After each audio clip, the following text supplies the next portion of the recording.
If you're new to our channel, we'd love to have you join our little community. Just hit that subscribe button and turn on those notifications. We promise it will be worth your while. When she looked back on her wedding night, Wendy could not believe how naive she must have been to have walked so willingly into Victor's life.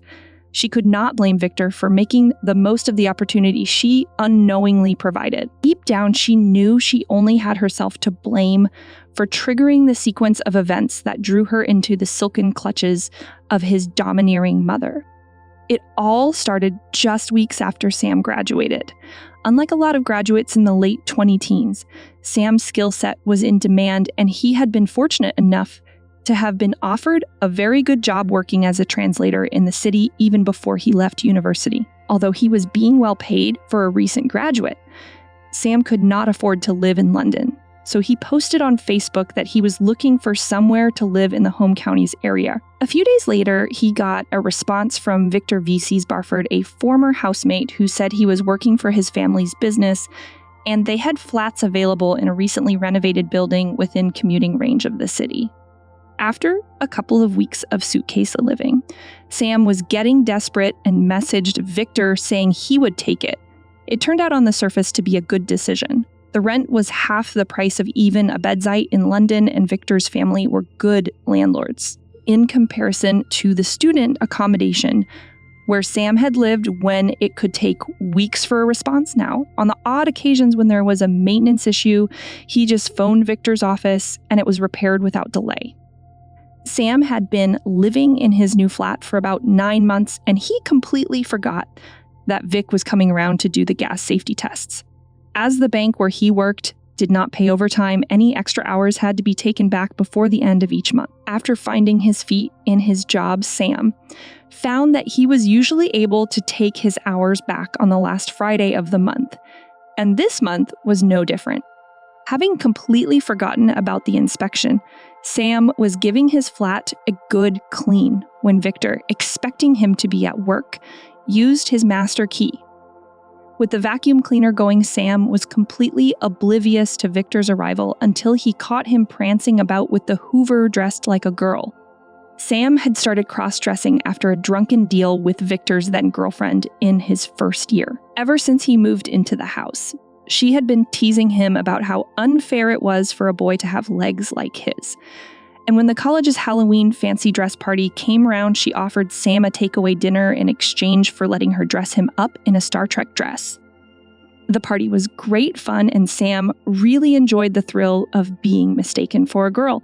He did not know why he enjoyed it so much, but he did, and that fancy dress was the trigger which began his fixation with cross-dressing. When he graduated and walked into a well-paid job, Sam found he had both the money and the privacy to indulge his hobbies, and in the months since he left university, his dressing had gone from something he did occasionally to an almost daily habit. Sam, bloody hell.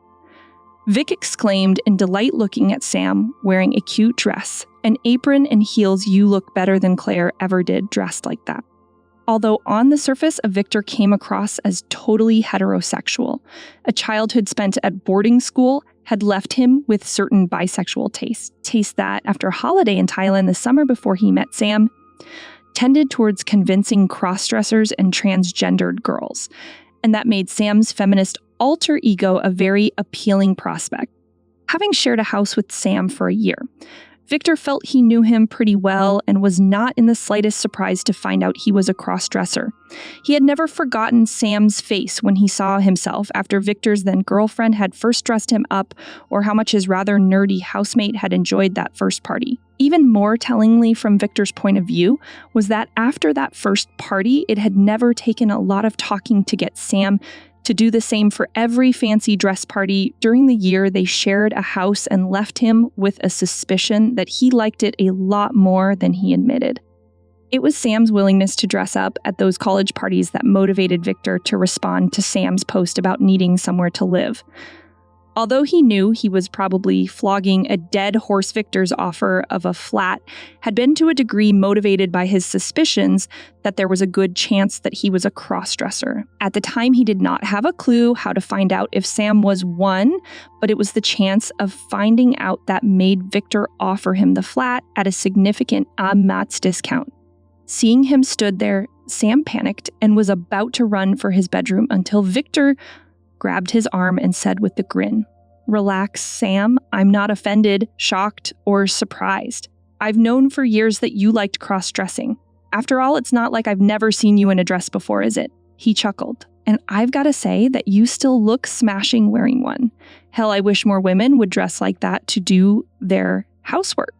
Sam's mouth was flapping up and down soundlessly until he managed to say in a very shaky, fearful tone, "Vic, what are you doing here?"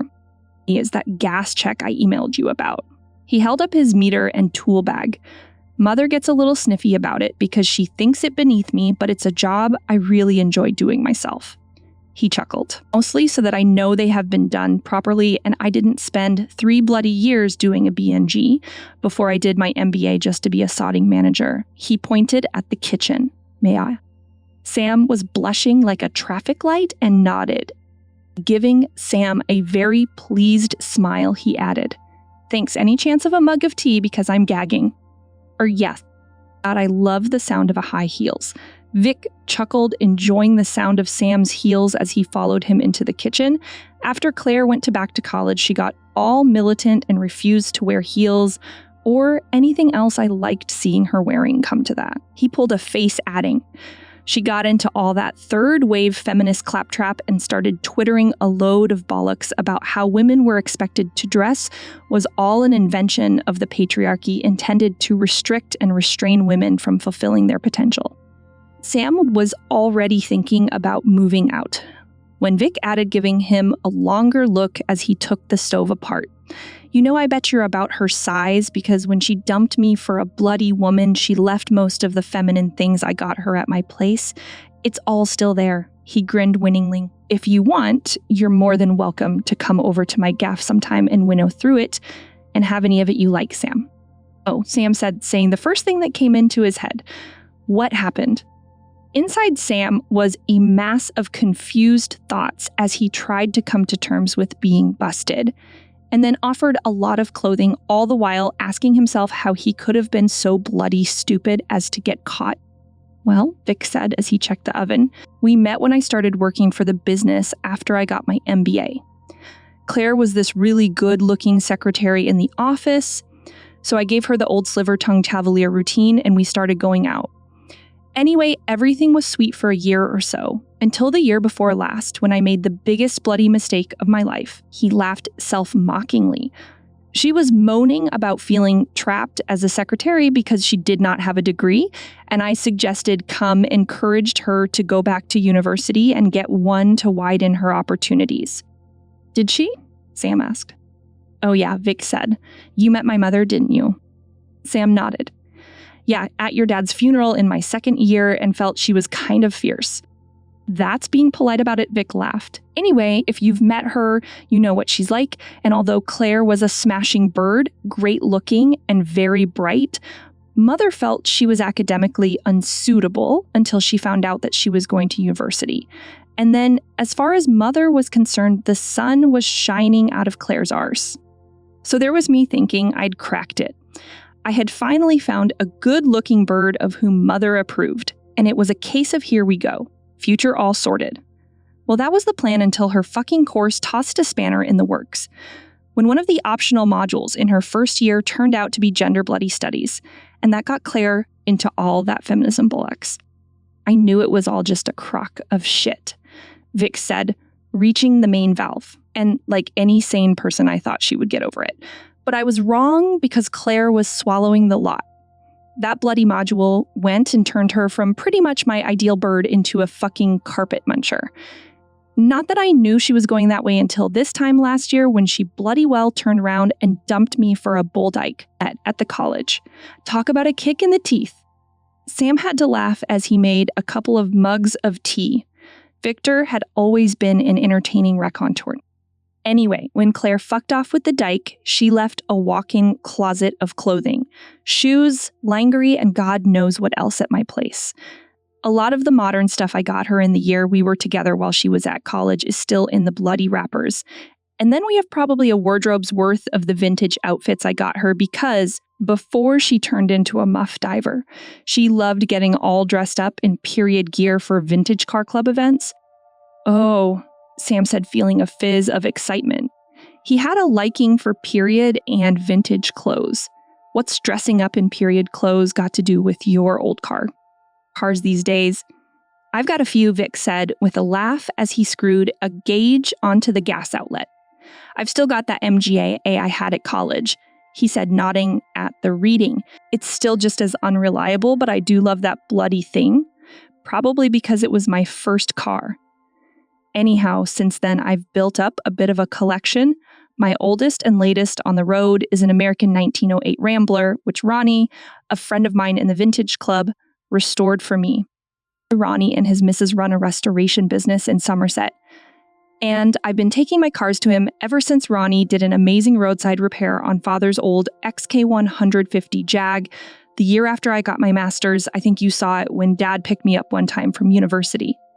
Anyway, Ronnie and Lucy are into the whole vintage rallying scene, and once he fixed the Jag, he was chatting about a rally they had just done. Claire said that sounds like fun, so we got into it as well. Here, Sam handed him the mug of tea. Thanks, Vic said. Anyway, I've bought myself the 1909 and a 1926 Sunbeam shooting brake. I inherited a late 30s Rover town car and the Jag off my dad. Oh, and I've just bought a wreck of an E-Type that I've got to take to Ronnie's at some point. But to get back to the outfits, once we had done one rally, Claire got really into the idea. The rallies are mainly reliability trials, but then you have the aesthetic side where you can get extra rally points for everything being period correct, including clothing. Anyway, Claire loved the idea of dressing in all the period correct gear. So I got us some outfits to suit my fairly eclectic car collection. He said, so all that's there along with the walk-in of modern clothing. I've been meaning to take the lot to Oxfam, but what with Mother retiring as CEO and me taking over, I've been up to my neck getting a handle on the day-to-day operation of the business, so I've just not had the time to box it all up. He grinned up at Sam. However, looking at you now, I think you'd probably give it a better home, Sam. He chuckled as he added, because it's pretty clear from how you're dressed that you'd probably enjoy it. Maybe Vic. I don't know, Sam said, sipping his tea, tempted by the idea. Hell, it cost nothing to look. Vic said, removing the valve and checking the reading again before he pulled a card from his pocket and handed it to Sam. Here, that's my home address. It's a bank holiday weekend, and the forecast is good. Why don't you take a run out on your bike tomorrow and come and have a look? Even if it's not the sort of stuff you like, you'll probably enjoy the ride. All my biker mates tell me that the back roads from here out to my place are great. Must be pretty good, as there are always a lot of bikers at the Cleat Hill Cafe on nice weekends. Sam was not a biker as such, even though he owned a little 500cc motorbike for transport. He had passed his bike test through the student union when he was at university. The original reason was because he needed to make a work placement and could not afford a car on his limited student income. But once he started dressing, he realized that having a bike was a great excuse for his longer hair and pierced ears. Even so, Sam primarily saw the bike as a means to an end and never intended to keep riding after he had passed his car test, but he had done mainly because it was much faster than the train. Plus, it was a hell of a lot easier to commute in and out of London on a bike than in a car. He was not sure going out to Vic's was such a good idea, because the way he looked at him dressed as a girl was a little unnerving, but blinded by the idea of some free outfits, he eventually let himself get talked into riding out for a winnow through the wardrobes the following lunchtime. Although there was something a little uncomfortable about how Vic looked at him in skirts. Sam knew from sharing a house with him in his first year that Victor was a good mate and a genuinely nice bloke. So he put his apprehensions to one side and the following morning took a ride out into the Chiltern Hills. Vic was right. It was a nice place to ride around, and after a couple of hours of pootling around the lanes, he finally found his way to Victor's house. Wow, Sam gasped when Vic showed him the walk-in closet and wardrobes. They were packed with dresses, shoes, and expensive-looking lingerie. Claire was a size 10 to 12, and you don't look much bigger than her, so why don't you find something pretty and come down for a drink on the patio? Sam did not need to be asked twice. And about an hour later, he reappeared wearing a pale blue vintage 1950s looking swing dress that needed a tight, equally vintage looking bust to thigh girdle to close. Wow, Vic gasped. You look smashing, Sam. It's wonderful, Sam said, grinning as he looked at his reflection in a mirror. I just wish I had brought my wig and makeup. How about you do that next time? Okay, Sam said with a smile. I will. Sweet. Victor laughed, adding, how does it all fit? I tried the 12s along with a couple of the other vintage dresses, and most of the modern stuff will fit fine, but this was the only one of the vintage dresses I tried that I could really get into comfortably, well with a little help from a Playtex girdle. Sam chuckled. My feet are a little bigger, so I could not wear the closed toe heels, but the open toe and sandal styles fit fine. Your ex must have been mad to have left all this behind. She went a bit bonkers when she got into all that feminism bollocks, Victor said, pulling a face. Anyway, last time I saw her, she had shaved the sides of her head and dyed what was left of her hair pink and had far too many piercing and lots of tattoos. Don't get me wrong, I don't mind the odd discreet piercing like a tongue or a belly button or the odd tat on a girl, but she was covered in metal and ink. Such a waste. Her loss, my gain. Sam chuckled, adding, I just wish I had the space to take the lot. You're always welcome to take what you can and come over here and use what you can't take home, Sam. Victor said, I don't mind, as you're a lot easier on the eye as Samantha than plain old Sam. And anyway, I like your company. I'm not a fan of Samantha, so I usually go by Wendy online. Sam said, Wendy then. Victor laughed, pouring him a cup of tea. Over the summer, Sam became a regular visitor and soon fell into a routine where he would ride to Vic's after work on a Friday and spend the weekend in his guest room as Wendy. After a little dieting and a membership at the same fitness center in town Victor used, Sam soon slimmed down enough that most of Claire's vintage clothes were a near perfect fit. As the summer moved into autumn and Sam got increasingly comfortable with pretending to be Wendy, and he started to enjoy how Victor treated him. Although there was nothing remotely sexual about their relationship, Victor made no secret of how much he liked having a woman about his house again. Everything was going swimmingly until the intransigence of the Tory right wing over Brexit screwed everything up. Like all the big international banks, Sam's employers were in London because it was the financial center of Europe, and the Brexit vote threatened that. Worried about the consequences of a no deal exit after Theresa May's deal with the EU was rejected, Sam's employers began restructuring. Within a days of the bill failing to get through Parliament, his employers decided to move the bulk of their European operation to Germany before the 29th March and started making the London-based support staff redundant. And eventually, Sam got his redundancy notice. Finding another job that paid anything like as well in 2019 was pretty much impossible in England, and Sam was talking over his options with Victor a couple of weeks after he was paid off by the bank. You were screaming out for translators, and he had been offered a job in Brussels. But with the uncertainty about the UK's position, they could not guarantee he would be able to keep it if the UK did crash out. The question is, Wendy, would you really want to live in Brussels? Vic said as they ate the meal Wendy had made. To be honest, no, Sam said. It's got to be one of the most soulless places I've ever been, and the faff of moving everything to Strasbourg for a week a month. I'm told by friends who've worked for the U is a nightmare, but at the moment they are the only people on this side of the planet who are taking on European language translators. That's a bugger, Victor said, but perhaps I can offer an alternative, such as, well, you come work for the company, Wendy.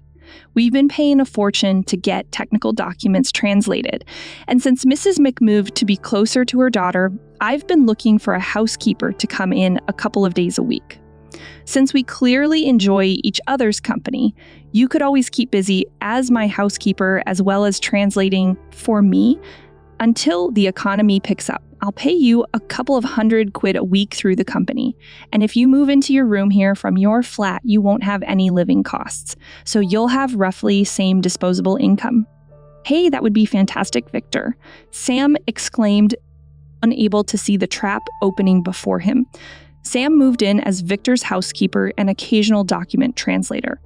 Having always been Wendy at Victor's place, he found himself spending more and more time as his feminine alter ego. Victor quietly encouraged Sam, commenting on more than one occasion when he came home to find him in drag. Wendy is the better cook. After a couple of months, encouraged by Victor, Sam was living almost entirely as Wendy. As he lived a couple of miles out of Tring and his nearest neighbors were over a mile away, on the rare occasions when someone did see him, no one realized that Sam was not really a girl. Other than the odd trip out in the car with Victor as Wendy without realizing it, Sam basically isolated himself away, and as the weeks became months, he soon became very comfortable dressing 24/7. This was just what Victor wanted and had done it without having to make any overt moves to push Sam into becoming habituated to living as Wendy. If anything, Sam preferred being Wendy, which was just as well because once Boris Johnson became Prime Minister, even the U stopped employing British staff, carefully observing how inculcated Sam was getting into living as Wendy. Victor felt comfortable by the new year to step things up a notch by conveniently forgetting to mention his mother was coming for lunch. Sam was mortified when Victor's mother walked in the front door and saw him stood there in the hall wearing a house dress and an apron as she called Victor. There was nowhere to run, and Sam realized that he had no choice but to brazen it out and said, "Good morning, Mrs. Barford." Victor came charging down the stairs saying, "Mother." "Yes, dear. Who else did you expect?" she said, glancing at him before returning her attention to Sam and commenting, "You must be Wendy, the housekeeper. My son and I will take tea in the lounge." Sam blushed and said, "Right away, Mrs. Barford." "Good girl, off you go. She's cute enough looking, Victor," Victor's mother said with a dry chuckle when Sam brought a tray of tea into the lounge for them. For a transvestite, but her hair is a mess. Wigs never look right, and her makeup skills need serious improvement. She looked Sam over very carefully and said she needs taking in hand and taught how to be a woman for you. As his mother was looking at Sam, Victor gave him a helpless look and mouthed, "Sorry. Sit down, Wendy." Mrs. Barford pointed to the chair opposite her and then shouted, "Stop. Smooth your skirts first, then elegantly lower yourself into the chair. If you're going to look like a lady, you should learn to act like one." It took 3 attempts before she was satisfied. And then she turned to Victor and said, "I've been looking for something to fill my time since I retired. I think I shall spend it improving your transvestite girlfriend here until she acts like I expect a girl of her station to behave."